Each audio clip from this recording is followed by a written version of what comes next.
आइए,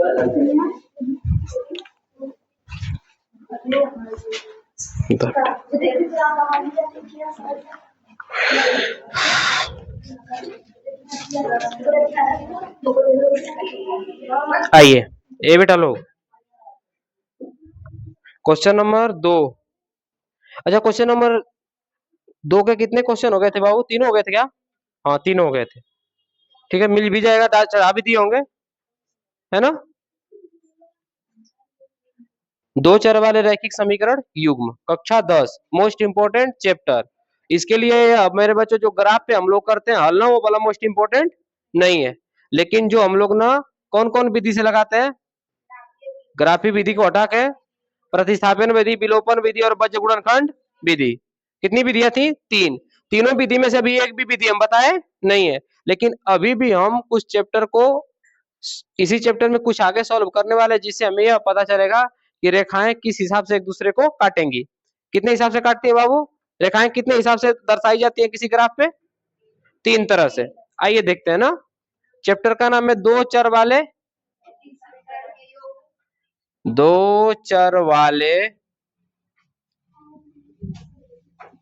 रैखिक समीकरण युग्म।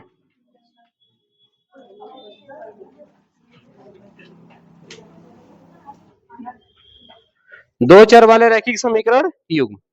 आइए देखते हैं ना। हमने आप लोगों से एक बात की थी ना कि रेखाएं कितनी तरह से होती हैं? 3। आइए देखिए ध्यान से।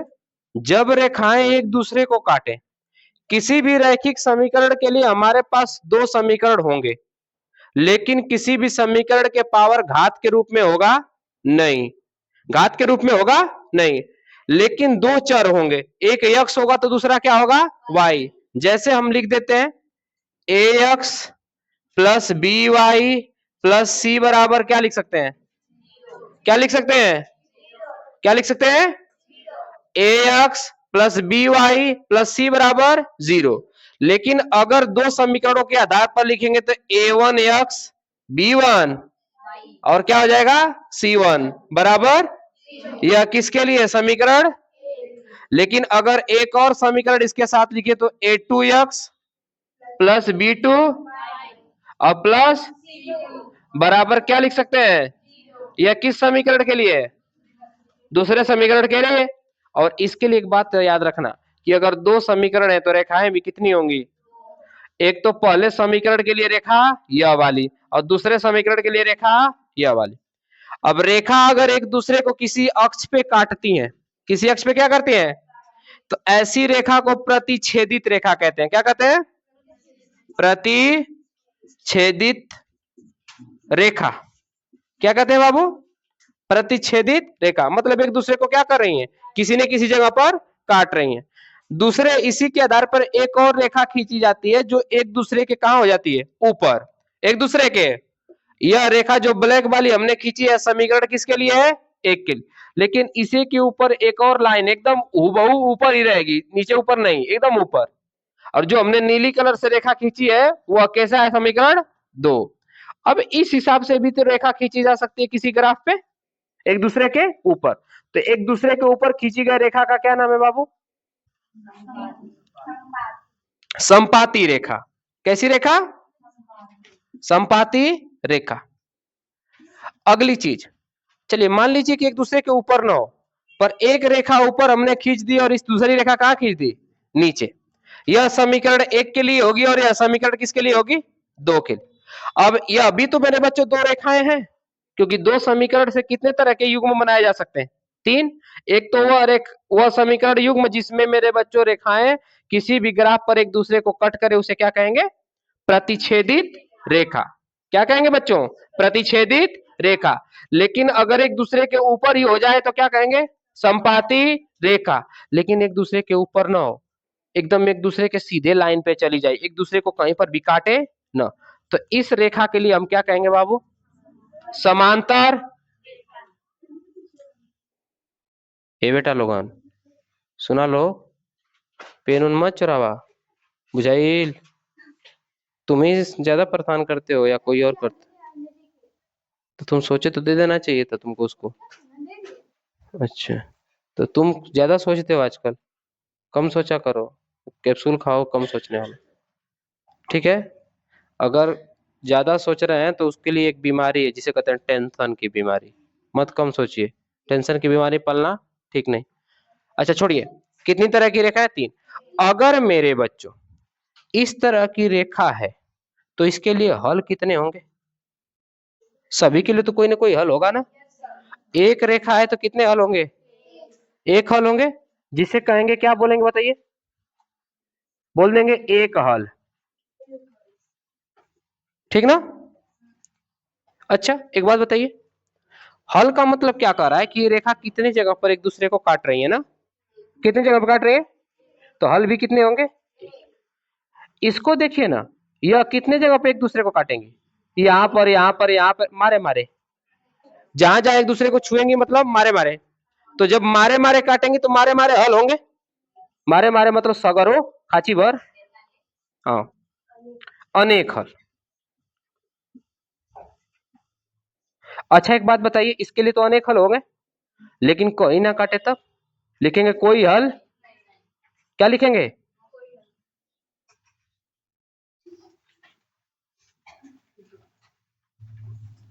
कोई हल। एक और बात इसके लिए कही जाती है, कौन सी बात कही जाती है बताइए तो? मतलब क्या कहेगा? कोई उत्तर आएगा कि नहीं? उत्तर आएगा तो कहेंगे संगत, और ना आएगा तो कहेंगे, क्या कहेंगे? असंगत। समझ में आई बात है? उत्तर आएगा तो क्या कह देंगे? संगत, और ना आएगा तो, और उत्तर आएगा कब? जब रेखाएं एक दूसरे को काटेंगी, और ना काटेंगी तो कोई उत्तर आएगा नहीं। अच्छा इसके लिए उत्तर कैसा होगा बाबू? संगत। कैसा होगा? क्योंकि यह एक दूसरे को काट रहे हैं कहीं ना कहीं, ये अभी तो काट ही रही है ना, मारे मारे भले काट रही है, तो ये भी कैसा होगा? संगत। लेकिन भाई कहीं काट रहे हैं क्या एक दूसरे को, तो हल कैसे होंगे? असंगत। इतनी बातें तो पहले भी हो चुकी है ना, हो चुकी है, कुछ बच्चे नए थे तो हमने सोचा दोहराए दे। असंगत तो बुला के क्या, लो, ठीक है। हम जल्दी जल्दी कुछ ना कुछ बुला जाते हैं। अब समझिए, संपाति भी गलत है, संपाति ठीक है। अंक का मंत्रा न दिया था, म लिख दिए बाबू। अच्छा, संस्कृत में, हाँ ना, संस्कृत में। ये पूछिए हमें संस्कृत पढ़ाएगी, पढ़ाओगी संस्कृत? हम गणित पढ़ रहे हैं बेटा ना। हिंदी को समझिए, ज्यादा ध्यान मत दीजिए, गणित को समझिए, है ना? अच्छा, छोट अखिया करके बटियाल करे बेटा, छोट आंख करके बात किया करो, भंटा जैसे लगता है कभी, बटाम नियर। वो कहते हैं ना आंख है कि बटाम, कहते हैं ना जी, बटामा हो सकता है। आइए देखिए, अब इसके लिए क्या है बेटा, समझिए।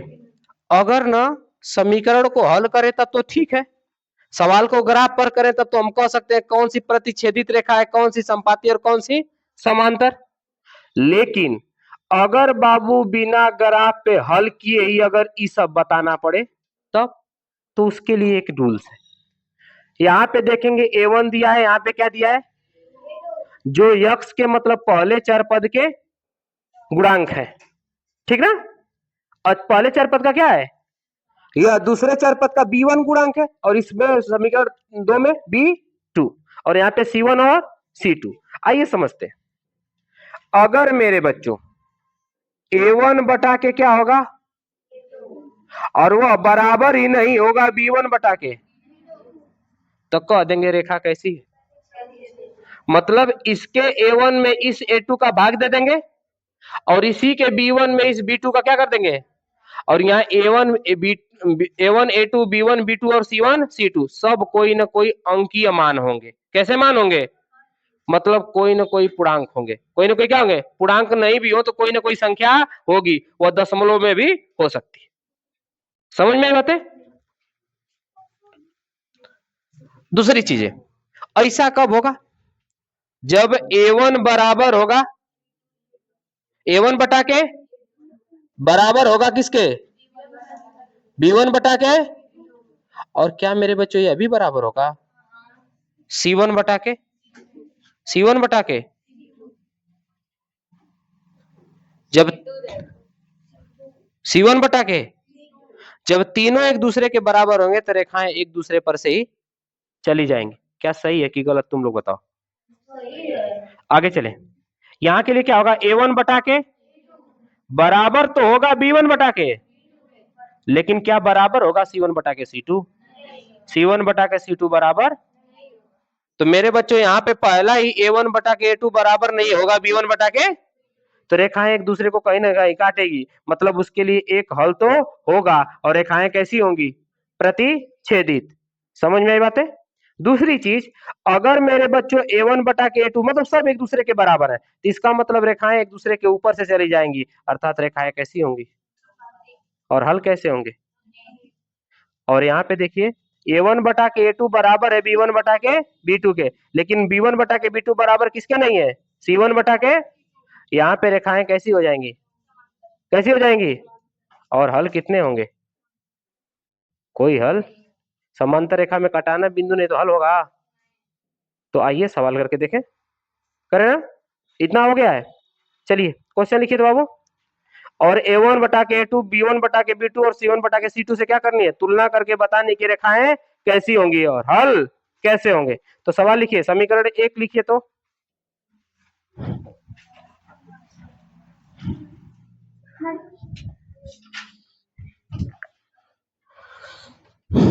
ये हम आप लोगों को पहले ही बता चुके हैं, जाइए हमारे चैनल पे और वीडियोस देखिए, ठीक है।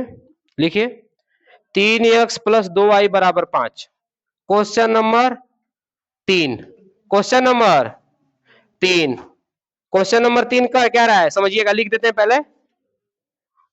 क्वेश्चन नंबर 3 क्या कह रहा है, प्रश्नावली कौन सी है बाबू, 2.3 3.1। क्वेश्चन नंबर 3 क्या कह रहा है देखिएगा, कह रहा है अनुपातों A1 बटा के A2 B1 बटा के B2 और C1 बटा के C2, अनुपातों A1 बटा के A2 B1 बटा के C1 बटा के ना की तुलना कर ज्ञात कीजिए कि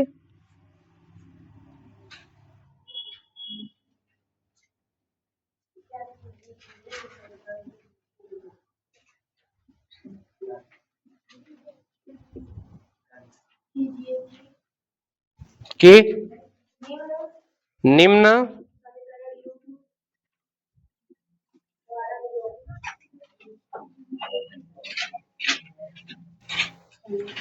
युग्म द्वारा निरूपित है ना,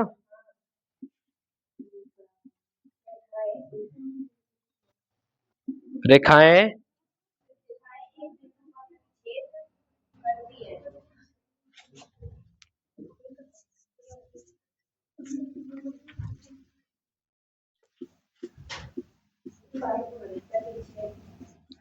अच्छा है कि इसमें कह रहा है ना कि प्रतिच्छेद करती है ना, मतलब आपको एक चीज चेक करना है, प्रतिच्छेद करती है कि नहीं, मतलब A1 बटा के A2 बराबर नहीं होगा B1 बटा के B2 के, लेकिन हम कह रहे हैं कि जो नए बच्चे वो ये भी चेक करेंगे कि प्रतिच्छेदित नहीं करती तो क्या समांतर है कि संपाती। बात समझ में आई क्या।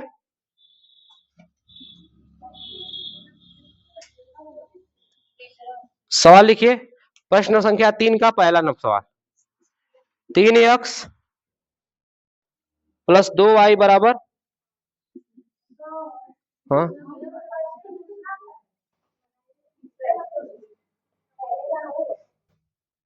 अच्छा, की तुलना कर ज्ञात कीजिए कि रैखिक समीकरण के युग्म संगत है, रैखिक समीकरण के युग्म, तो इसीलिए कहते हैं अनरी कि नत बोला करो बीचवा में, जब नहीं पता चलता है तो क्या पता है, हाँ क्या पता है तुमको,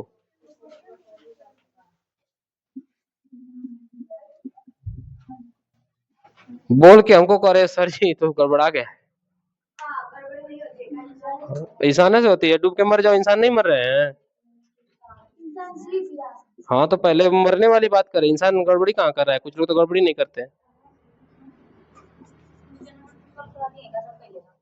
पहले का क्वेश्चन नंबर 1 ही तो लिख रहे हैं, तो क्वेश्चन नंबर 2 का हाँ सॉल्व कराती है।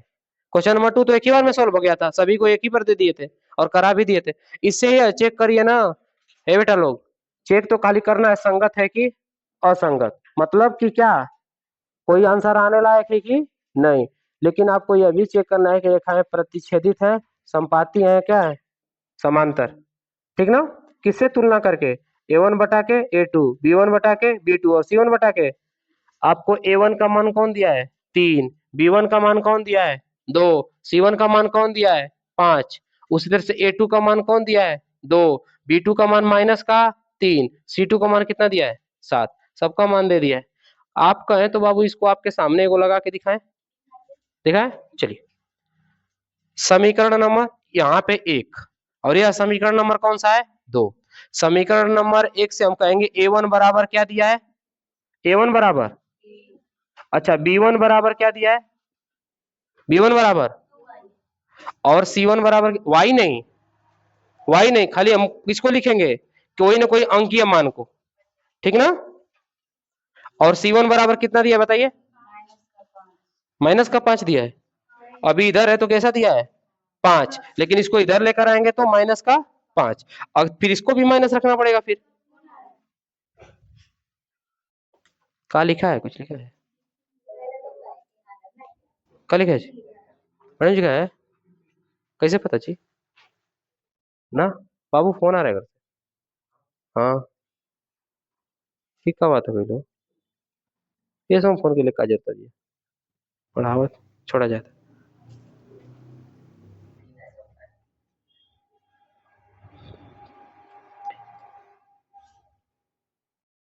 बाद में कहती लिया, चलिए फिर ना आ जाए बस यही दिक्कत। a1 b1 और c1 का मान पता चल गया। देखिए हमने ना c1 को बराबर के इधर में प्लस रखा है, तो यह भी बराबर के इधर में हमने कैसे रखना पड़ेगा प्लस में।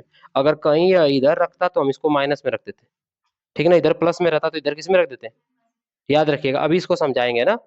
चलिए अच्छा एक बात बताइए, तब हमारे पास दूसरे समीकरण के a2 बराबर कितना दिया है, a2 बराबर, b2 बराबर कितना दिया है -3, अगवा वाला चिन्ह लेना है माइनस का, और c2 बराबर कितना दिया है 7। अगर इसको हम सिर्फ 5 रखें तो इसको भी क्या रखेंगे 7, दोनों बराबर के एक ही साइड है तो क्या रखेंगे यहाँ पे 7।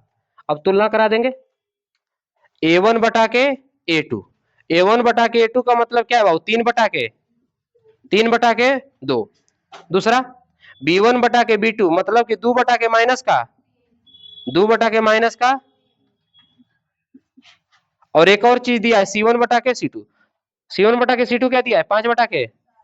अच्छा एक बात बताइए, बराबर का चिन्ह लगे, क्या 3 बटा के 2 और 2 बटा के 3 एक दूसरे के बराबर है, नहीं।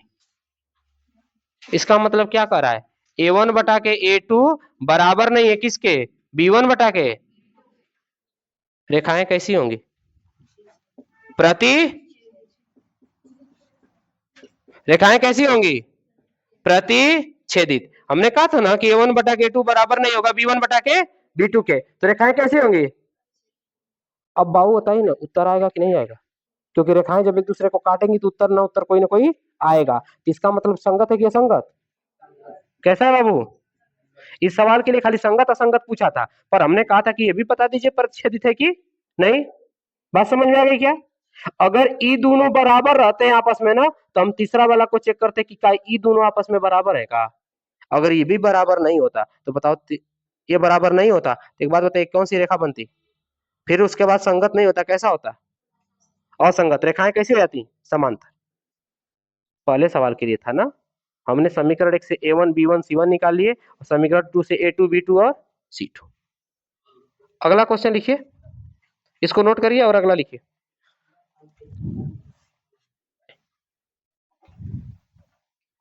अगला लिखिए, लिखिए बोलेगा है ना, दे दे सवाल अगला। कृति आकृति बेटा अगला क्वेश्चन बोला, इसको मिटा रहे हैं प्रश्न है ना। प्रश्न क्वेश्चन संख्या 3 का दूसरा क्वेश्चन बोलो। 2x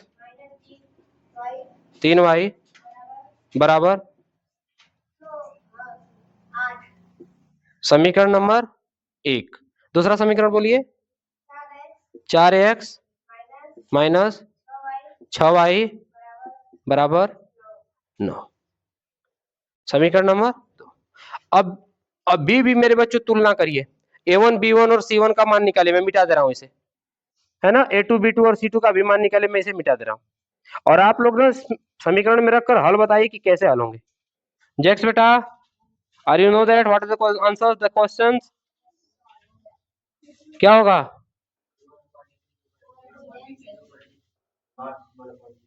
इसका मतलब रेखाएं कैसी होंगी? और हल कैसे होंगे, तर्क कैसे होंगे? असंगत, ठीक ना?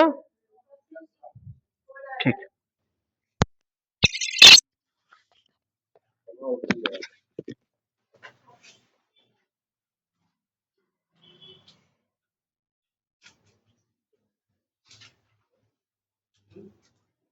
चले, आप लोग लगा दिए जैक्स ना? देखिए क्या आंसर आ गया होगा, है ना। हाँ तेज है बच्चे भाई, गणितीय में तो नंबरवा आ जाता है ना, और ही विषय में गड़बड़ा जाता है ना, हिस्टीरिया में गड़बड़ा जाए, हिस्टीरिया में गड़बड़ाता है ना जी। अच्छा, उनका सार्थक का गणित में कितना नंबर था? हैं? क्या बतिया रहे हो, क्या बतिया रहे हो? 35 नंबर तो इम्पॉसिबल है जी, 80 में 35 ना इम्पॉसिबल है। कितना भी कम गणित में अगर सार्थक का नंबर होता, नॉर्मल कोई भी पेपर उठा के देख लो, कम से कम 80 में 50 नंबर तो ऐसे ही रहेगा उसका। रीचेक नहीं करवाया कपिया? हाँ, अरे रीचेक में डाल देता, अपना एडमिशन करा था फिर से 10 में करा लेता। क्या करना है, किसी और सीबीएसई बोर्ड से करवा लेनी चाहिए। वो 35 नंबर तो 35 नंबर कहाँ से संभव, बताइए ना। आप अगर 10 में पढ़े हैं ना ठीक ठाक, अगर आप कोचिंग में दिख रहे हैं, 30 समझ जाइए कि आपका 35 नंबर तो गणित में आ ही नहीं सकता, कितना भी कम हो तो। कहीं ना कहीं से गड़बड़ हुआ है कि नहीं? वो लड़का ना सबसे बेहतर वही लड़का था कोचिंग में पिछले साल, एक भी ऐसा क्वेश्चन नहीं होता था अगर पूछने के बाद इधर का उधर हो जाए गणित में, त्रिकोणमिति छोड़ के। त्रिकोणमिति में भी अच्छा हल करता था, उनके पिताजी पढ़ाते थे ना जी। तब बताओ, मेहनत मेहनत करने के बाद सोच लो, भरोसा नहीं कर सकते कि कहाँ से कौन सी कॉपी लीक हो रही है, कौन सी कॉपी नहीं लीक हो रही। बताओ, चेक करने वाले इतना धोखा करेंगे बच्चों के साथ तो कितना मेहनत करेगा कोई बच्चा। चलिए आइए, नहीं हो, हर साल नहीं होगा ऐसा बाबू। चलिए आइए, A1 A2 A1 A1 B1 और C1। A1 की वैल्यू कितनी है? 2। B1 की वैल्यू कितनी है? माइनस का 3। C1 की वैल्यू कितनी है? 8। अभी प्लस में ही रखेंगे क्योंकि दोनों एक ही साइड है। इसकी वैल्यू कितनी है? 4। इसकी माइनस का 6 और इसकी कितनी है? 9। आइए मेरे बच्चों, A1 बटा के A2, B1 बटा के B2 और C1 बटा के C2 रख के देखते हैं। आइए, A1 का मान 2, A1 का मान A1 बटा के A2 बराबर 2 बटा के 4। दूसरा B1 बटा के B2 बराबर क्या है बाबू? माइनस का 3 बटा के माइनस का, और आगे हमारा क्या है? C1 बटा के क्या है बाबू? माइनस का, सॉरी 8 बटा के। आइए हल करते हैं ना।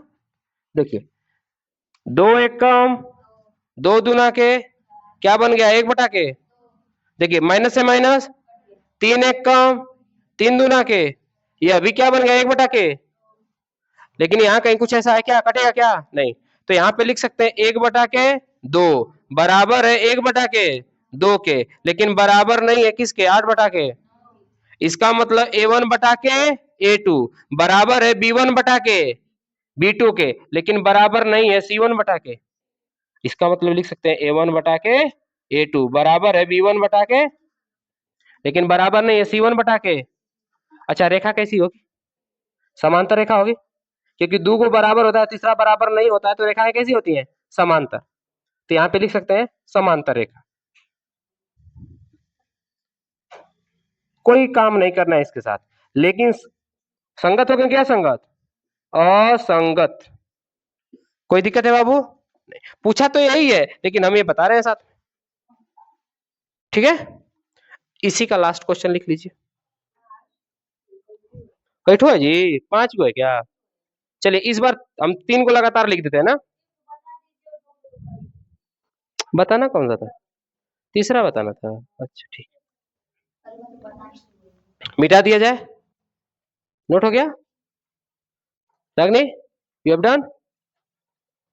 पायल लिख लू, पता नहीं चल कब लिख गई तू, फट फट छाप दे लू, बहुत बढ़िया, स्पीड ठीक है। आगे चले, 3 सवाल एक ही बार में लिखते हैं।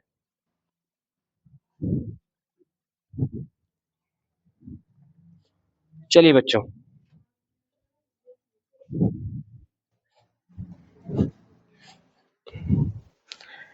क्वेश्चन नंबर 3, 4 और 5। यहाँ पे हम 3 लिखते हैं। 3 क्या है बाबूवती, बोलिए तो समीकरण 1 क्या है, बोले 3 बटा के, हाँ 5 बटा के 3 बराबर समीकरण नंबर। अच्छा दूसरे के लिए बोलिए, इज इक्वल टू 40, 14 समीकरण नंबर 2। अच्छा चौथा सवाल बोलिए तो, हाँ 5x minus is equal to 11 और minus 10x plus 6y minus 20 समीकरण नंबर 2। अच्छा पांचवा बोल दीजिए, 4/3x plus 2y is equal to, और इसको 2x plus 3y is equal to, तीनों सवाल हमने लिख दिया ना। सभी में हम किससे कराएंगे, ए बी सी से तुलना, मतलब A1 B1 और C1, A2 B2 और C2, सबसे तुलना कराएंगे, लिख देंगे। अच्छा इस वाले में बटा में दिया, इस वाले में बटा में नहीं दिया, कोई दिक्कत नहीं, कोई दिक्कत।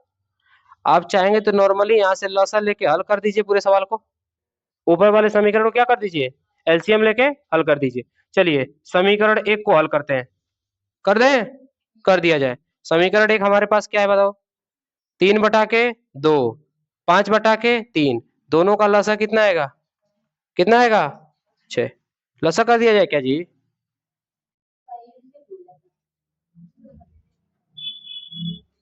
लसा करने की जरूरत है क्या है।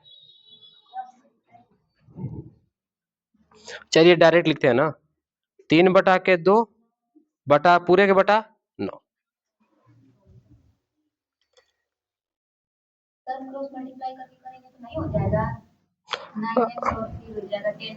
अरे वही बतिया तो हम कर रहे हैं, एलसीएम लेके करो बतिया तो।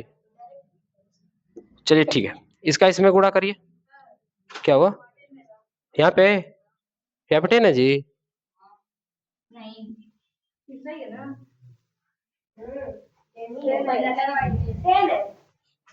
तो लोग मई के फंसा दे, तो ऐसे बढ़िया हम देखी के लिख ले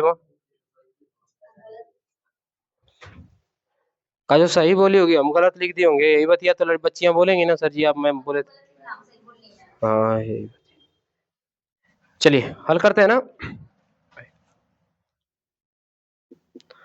क्रॉस मल्टीप्लाई करके कर दीजिए, इसका इसमें करिए, 3 तरीके 9x, इसका इसमें करिए 5 दुना के 10y, और इन दोनों का गुणा करके इसमें कर दीजिए, 3 दुना के 6 7, कहेंगे सर जी कैसे आया है ना, यही कहेंगे ना, नहीं कहेंगे, नहीं समझ में आया, आ गया भाई। लसा लेंगे दोनों का कितना होगा 6, आखिरकार फिर एलसीएम लेके गुणा करेंगे, 3 तरीके 2 3 दुना 5 दुना के 10, और जो 6 आया था उसका इसमें क्या कर देंगे, 6 7 42। यह समीकरण नंबर 1 ही का उप समीकरण है, जिसको हम समीकरण नंबर 1 ही मानेंगे, ठीक ना। अब समीकरण 1 में A1 बटा के A2 मतलब 9 बटा के 9, B1 बटा के B2 मतलब माइनस 10 बटा के 10, ठीक है, यहाँ तो माइनस नहीं ना है। अच्छा C1 बटा के C2 मतलब 42 बटा के 14 बटा के, नहीं 42 बटा के 14, हाई समीकरण एक हाई 2 है अपना, 14 कम 14 14 तिया, कोई दिक्कत नहीं, 9 बटा के 9 मतलब 1, यहाँ पर 10 बटा के 10 मतलब 1, लेकिन माइनस का 1, क्या यह दोनों एक दूसरे के बराबर है? एक प्लस का एक और एक बराबर, मतलब a1 बटा के a2 बराबर नहीं है b1 बटा के। इसका मतलब रेखा कैसी होगी? हल कैसे होंगे? संगत हल होंगे और रेखाएं प्रतिच्छेदित। कोई दिक्कत है यहां तक? कोई दिक्कत? अगला सवाल देखिए इसको। 5 बटा के माइनस का 10, माइनस का 3 बटा के 6 और माइनस 11 बटा के माइनस का, यही है ना? इस यह बटा के यह बटा के यह बटा के। बड़ा आसान है, जब जान जाएंगे करना तो फटाक से कर देंगे। लेकिन आपको सवाल में लिखना क्या पड़ेगा? कहेंगे समीकरण 1 और 2 की a1 बटा के a2, b1 बटा के b2 और c1 बटा के c2 से तुलना करने पर, इतना आपको लिखना पड़ेगा। हम पूरा भाषा इसके लिए लिख दे, क्या लिखेंगे? समीकरण का पूरा लिखते हैं ना, समीकरणों का a1 बटा के a2, b1 बटा के b2 और c1 बटा के c2 से क्या करने पर, तुलना करने, क्या करने बाबू? बस इतना ही आपको एक्स्ट्रा लाइन लिखनी है ना। क्या लिखना है? समीकरणों का a1 बटा के a2, b1 बटा के b2 और c1 बटा के c2 से क्या करने पर, तुलना करने पर। एक्स्ट्रा यही लिखना है बस।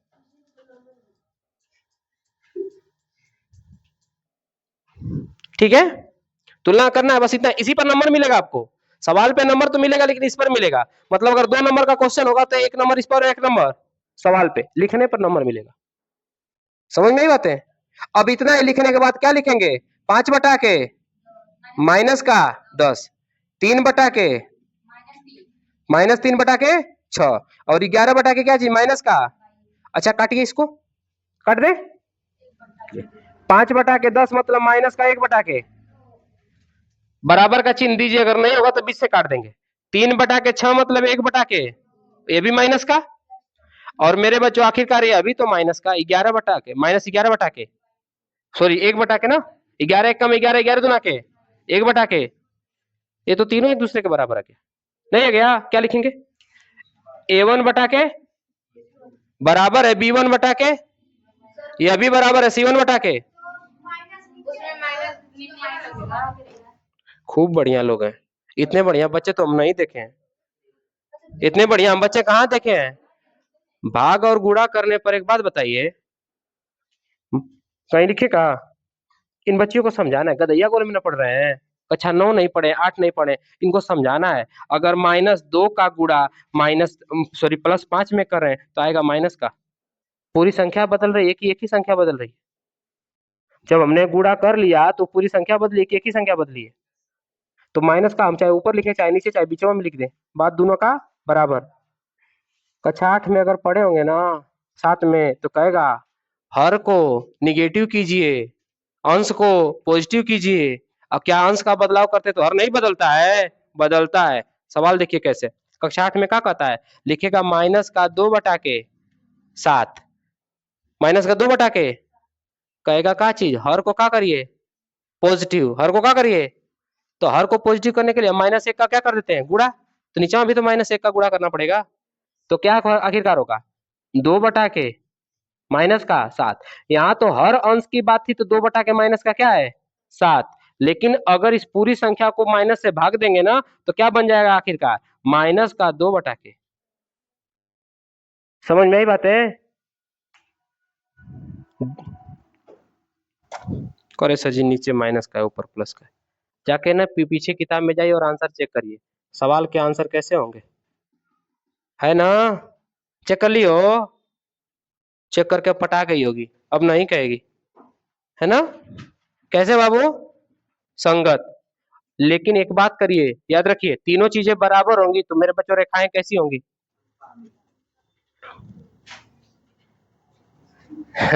जानते हो, ये सोचिए कि सर जी को गलत कहने से पहले ना आंसर चेक करते हैं संगत है कि असंगत, यही बात है ना बाबू?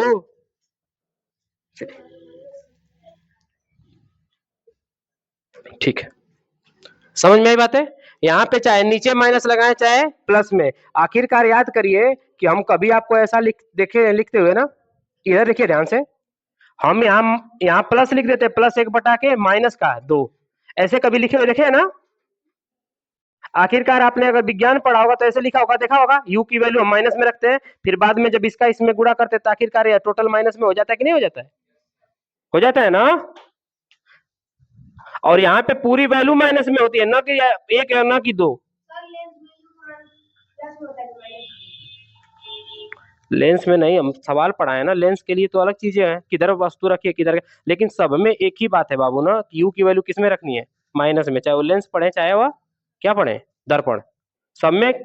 मैंने कहा ना कि जो भी घटना ना किसी लेंस के बाएं साइड होती है ना, वो किस में होती है? माइनस में। बोला था चतुर्थांश के आधार पे, तो ये पूछ रहे हैं।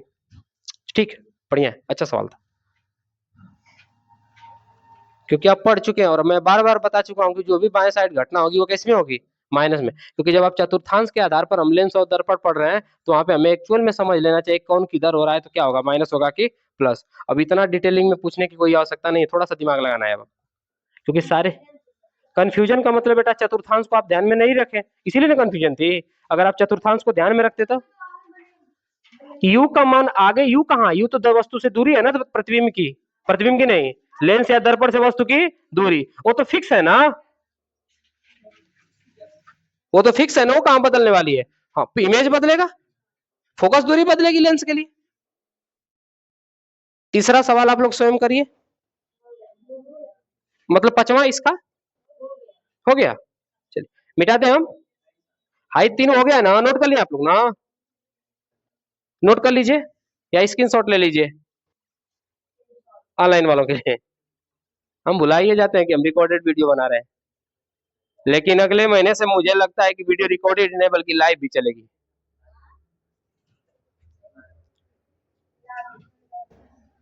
बिल्कुल लाइव चलेगा, लाइव है। अरे वो तू तो खुद लाइव बैठी है ऑफ क्लासेस में, ऑफलाइन क्लासेस में बैठे तू मोबाइल लेके आएगी, तुमने कहाँ दिमाग रखी है भाई सब। हम वाचिंग टाइम बढ़ेगी, लेके आना मोबाइल।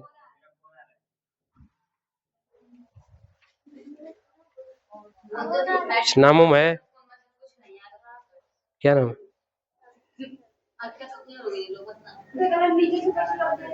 आदित्य लिखा है।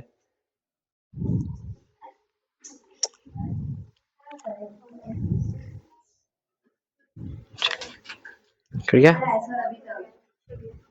ठीक, आगे चले बच्चों। इस प्रश्न संख्या 3 का लास्ट क्वेश्चन, पांचवा।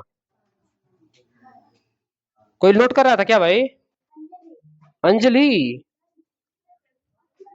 अंजलि अभी घर पे जाइएगा, मोबाइल खोलिएगा। देखिए यहाँ पे नोट करने लगेंगे बाबू ना, तो टाइम भी जा रहा है, पढ़ाने का टाइम निकल रहा है ना हम लोगों का। नोट करने के लिए आप सेकंड टाइम वीडियो देख लेंगे। मिस्टर सोनू, आपके लिए फोन है। आई लीजिए ये वाला क्वेश्चन। ए बेटा देखिए, इसका कुछ नहीं करना है, 3 को उठाई, इसमें भी गुणा करिए और इसमें भी, सब समीकरण बन जाएगा। कैसे करेंगे आइए समझाते हैं इसके लिए ना। देखिए हमारे पास 4/के क्या है? 3, और इधर क्या है? प्लस का 2, और बराबर का क्या है? 8। अगर इसके बटा क्या मान लें हम, क्या मान लें, तो दोनों का लसा क्या हो जाएगा? 3 का भाग जाएगी 1 बार, तो 4 एक कम, और बताइए 1 की भाग जाएगी कितनी बार? यहाँ पे x लेके रखिए ना, और यहाँ पे क्या हो जाएगा? 3 दूना के 6y, और बराबर का 8। अब एक बात बताइए, जो इधर भाग करेगा इधर जाके क्या करेगा? तो 4x प्लस 6y बराबर 8 तरीके। बात समझ में आ गई क्या? नहीं समझ में आया?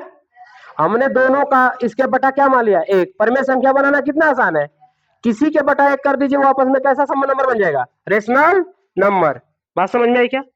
अब हमने दोनों का लसा लिया, तो लसा कितना हो गया? 3। 3 का 3 में भाग गया 1 बार, 4 एक कम 4, 1 का 3 में भाग गया 3 बार, 3 फिर 3 के, और जो भाग करेगा इधर जाके क्या करेगा? तो सवाल जो ऐसा था अब बन गया 4x प्लस 6y बराबर, आप डायरेक्ट कर सकते थे, दो त्याई और 8 तरीके, 4x 6y बराबर कितना हो जाता है? कर सकते थे कि नहीं कर सकते थे? तो आइए एक सब, ये हमारे पास है दूसरा समीकरण नंबर 1 ही है। अब आइए करते हैं ना, a1 बटा के a2, हम इसके बराबर क्या लिखते हैं?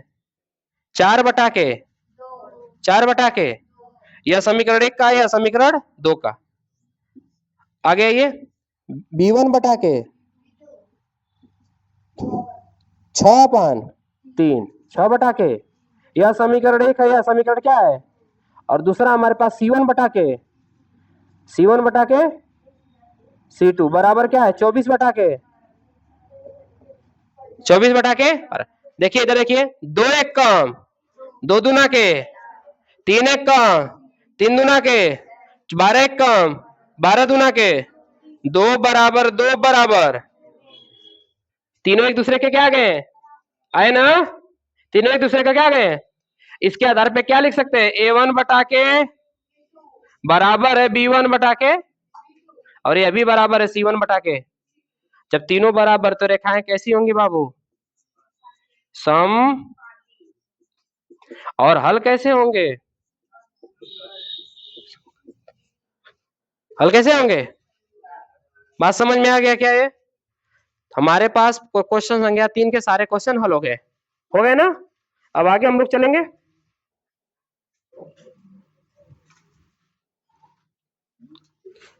क्वेश्चन नंबर 4 क्या कहता है? पहले नोट कर लीजिए, फिर देखते हैं। समझ में आ रहा है छोटू? पूरी तरह से?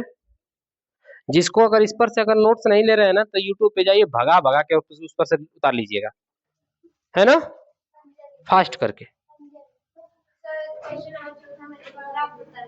अब सुनिए, कल आप लोगों के लिए ग्राफ खरीद के लाना अनिवार्य है। क्या खरीद के लाना अनिवार्य है? ग्राफ। 10 रुपए का मिलेगा। 10 रुपए से तुरतुरे मिलता है, 10 रुपए से ग्राफ मिलेगा। 5 रुपए से तुरतुरे मिलता है, 10 रुपया का ग्राफ की कॉपी मिलेगी, पेंसिल और स्केल। शॉर्पनर भी लेके आएंगे, मेटौना भी लेके आएंगे। मेटौना, कटर, इंचिल और पेंसिल और ग्राफ, पेंसिल और ग्राफ, ये सारी चीजें कल लाना अनिवार्य है, ताकि आप ग्राफ बनाए। और अब आपको a1 b1 और c1 से तुलना करनी नहीं है, सीधे ग्राफ पे रेखा करके समीकरण करके हल करके बताना है कि हल संगत होंगे कि असंगत, रेखाएं प्रतिच्छेदित होंगी कि कैसी, समांतर या संपाती, तीनों रूप से, है ना। इतनी सारी चीजें। कल क्वेश्चन नंबर किसके लिए मिलते हैं? प्रश्नावली 3.1 के क्वेश्चन नंबर 4 की तरफ चलेंगे, ठीक है।